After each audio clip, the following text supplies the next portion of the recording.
is defined as the combination or sum of all the forces that act on an object. For a long while now, I've been debating this out with the members of my debate board as to what the net force of this dumbbell is that is just simply laying on my floor. Many claim it has a net force of 0, since they believe in Newton's second law, which states the net force acting on an object is equal to the mass of the object times the acceleration of the object. F equals ma. I reject that notion though, since it should be obvious that that dumbbell is not weightless, making it apparent that there are forces acting on that dumbbell. I firmly stand in my position that F equals ma is wrong, and I'm not the only one. So I'll try calling on some additional sources to see if I can't change some minds on the matter. If the members of my debate board won't believe me, perhaps they will believe someone else. First, allow me to introduce you to Clifford Johnson from the University of Southern California. Gravity is acceleration. It's not just like acceleration, it's the same thing. If gravity is in fact the same thing as acceleration, you should be able to swap the A in F equals ma with g. And for those who are interested, this formula comes from Georgia State University. I didn't make it up. Which means, so long as gravity is not 0, my opponents should agree with me that F should not be 0. Let's check with them, shall we?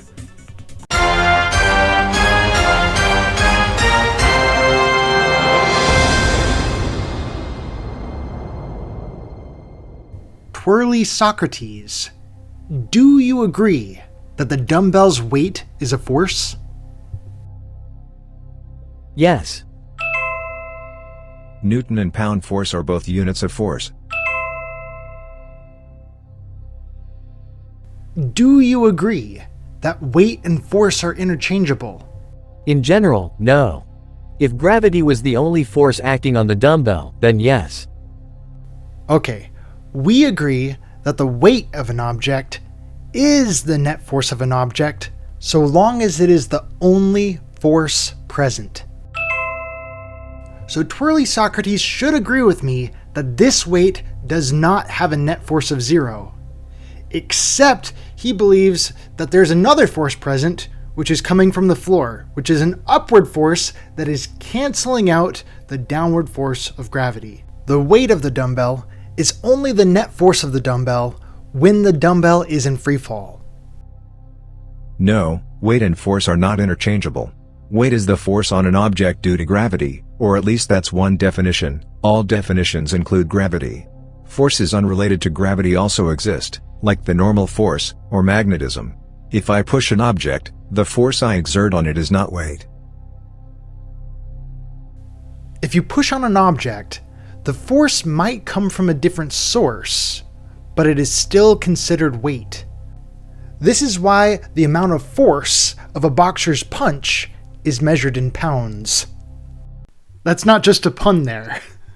One estimate puts Tyson's punching power at 1,178 pounds of force, which is the equivalent of having a 221-pound anvil dropped on your face from 5 feet. His punches were so strong they lifted his opponent's feet off the ground, and these are 200-plus-pound professional heavyweight fighters I'm talking about. There's even a popular myth going around to this day that Tyson had to register his fists as lethal weapons in the state of Ohio due to the potentially deadly power of his punches. That's quite the pounding that guy can dish out.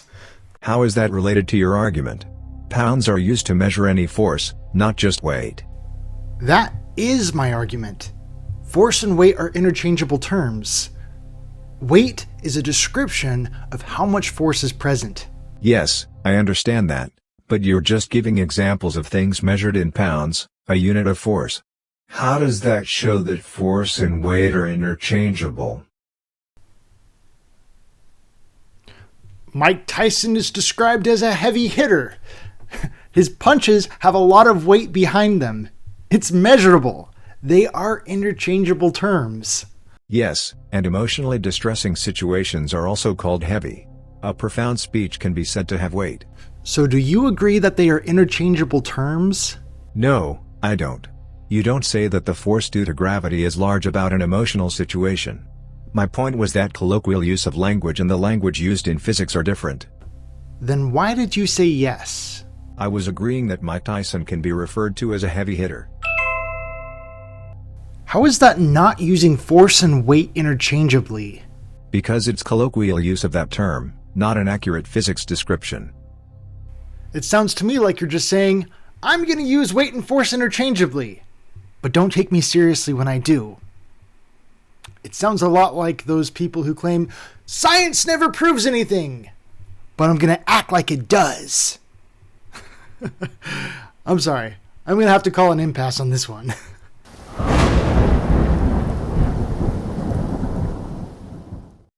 Dogs are mammals, but not all mammals are dogs. Weight is a force, but not all force is weight. That is a different scenario, since every push or pull can be measured in pounds, and not all mammals can be measured in dogs. But let's move on. What is gravity? I have no idea. Okay, next question. Wow. No, here's the difference. We can describe gravity. We can say what it does to other things. We can measure it, predict with it. But when you start asking, like, what it is, I don't know. So based on that, gravity is a placeholding term for the force, wherever it comes from, that causes us to fall. I'm an electrostatics guy, but we won't be getting into that right now. Do you agree with the statement that W equals mg at all times, even when the object is not accelerating? If they agree to this, they should agree that so long as the object has weight, it should never have zero forces acting on it. In other words, it should never have a net force of zero.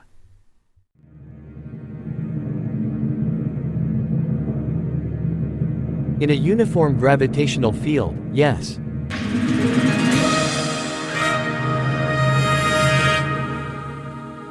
Yes, I do. And hey, look at that, we have another debate board participant. Okay, so weight is a force even when the object is not accelerating. Yes, that is how you calculate the weight force in Earth's gravitational field at sea level, but there can still be other forces. Gravity is acceleration. It's not just like acceleration, it's the same thing. Let's have a closer look at that statement now. Clifford Johnson is saying A, acceleration, is the same thing as G, gravity. So when the dumbbell's net force is determined by its acceleration, we have F equals ma.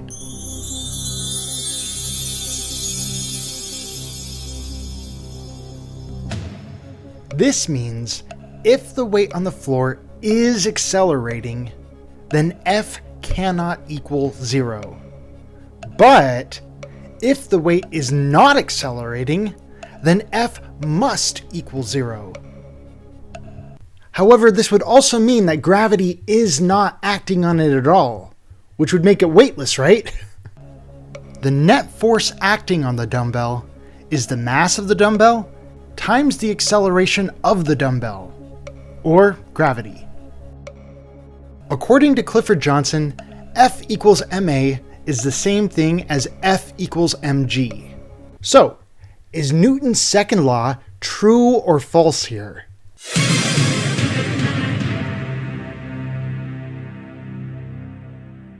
Yes, Newton's second law is true here.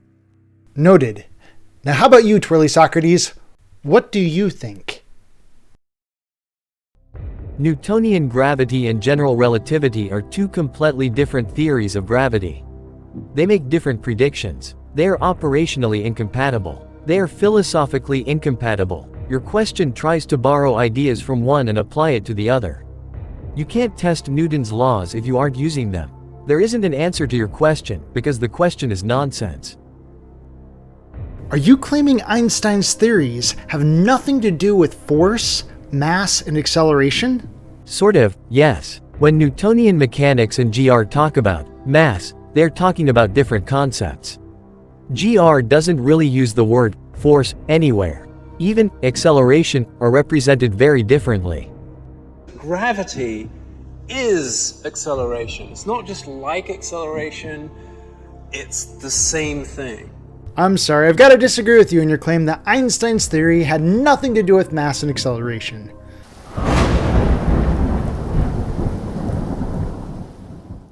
Do you agree with Clifford Johnson's statement, though?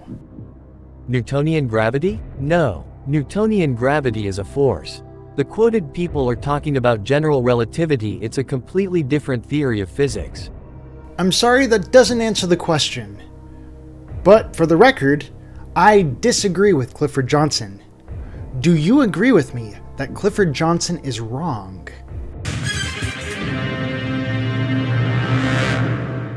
Twirly Socrates is chosen not to answer.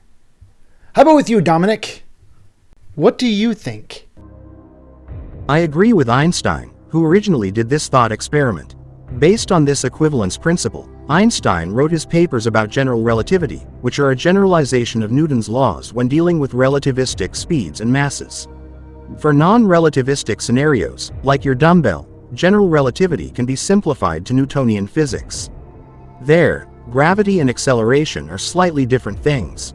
So, I agree that gravity and acceleration are the same, but only if calculated with Einstein's formulas from his theory on general relativity on the curvature of spacetime. You believe gravity and acceleration are slightly different things, but you believe they're the same thing. According to physicsoftheuniverse.com, Einstein's groundbreaking realization, which he called the happiest thought of his life, was that gravity is in reality not a force at all, but is indistinguishable from, and in fact the same thing as, acceleration. I should have seen it before. This is so simple, so beautiful. Acceleration and gravity are the same thing. This may just be one of the happiest thoughts of my life. There are some pretty severe consequences that come from a claim like that, and no one explains them better than Professor Brian Cox from the University of Manchester. Brian Cox came over to NASA's biggest vacuum chamber in Cleveland, Ohio, to drop a bowling ball and a feather to show us how, without air resistance, they fall at the same rate.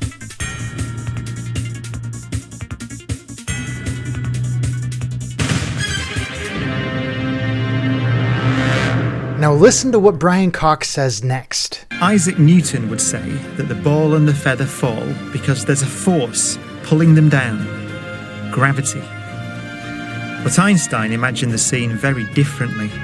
The reason the bowling ball and the feather fall together Pay attention to this because I'm going to quiz you on it. is because they're not falling. They're standing still. There is no force acting on them at all. If he was right, then and only then would I agree that the net force acting on them is zero. Which is kind of odd if you think about it, because in order for Newton to be right, he would have to be wrong. F equals 0 if there are no forces acting on them, yet Newton claims that there are forces acting on them, which is why they fall. It's all kinds of crazy here. Dominic says he agrees with Einstein on this matter. So let's ask Ben. Ben, do you agree with Brian Cox's claim here, that there are no forces acting on them at all?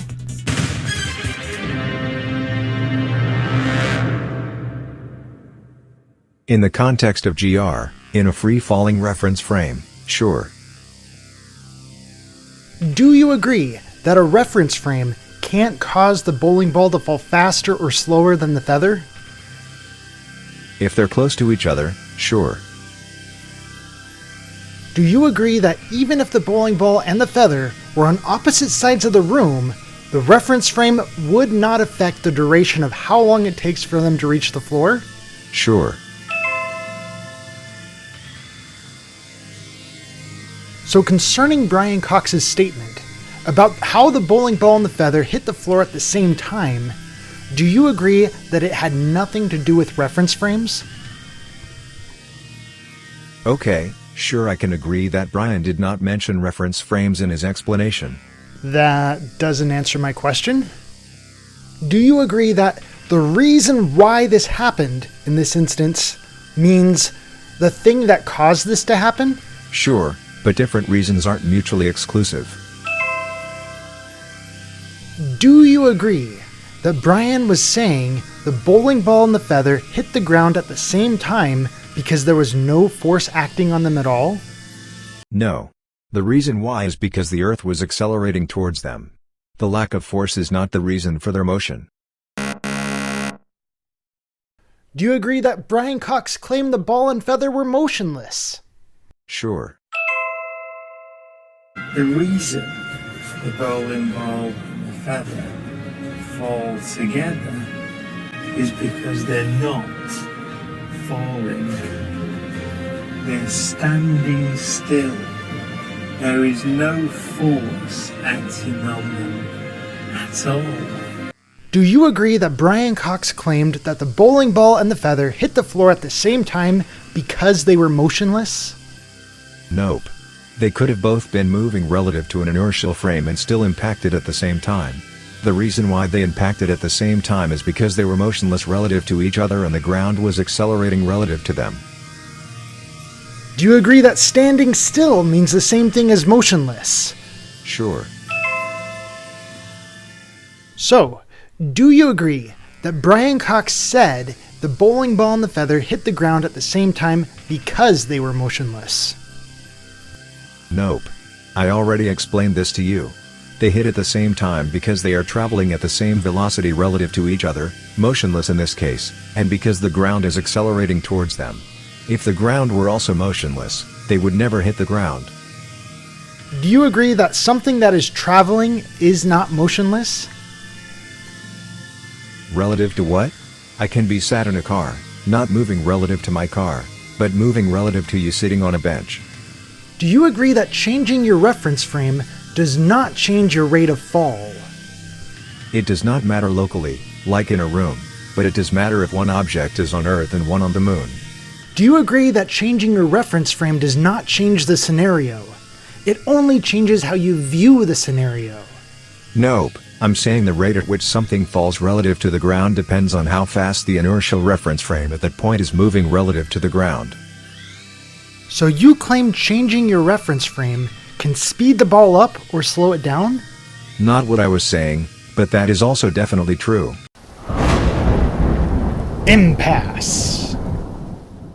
And with that, we will continue this next week. If you'd like to jump in on this conversation, please come check out our debate board. Thank you all for watching.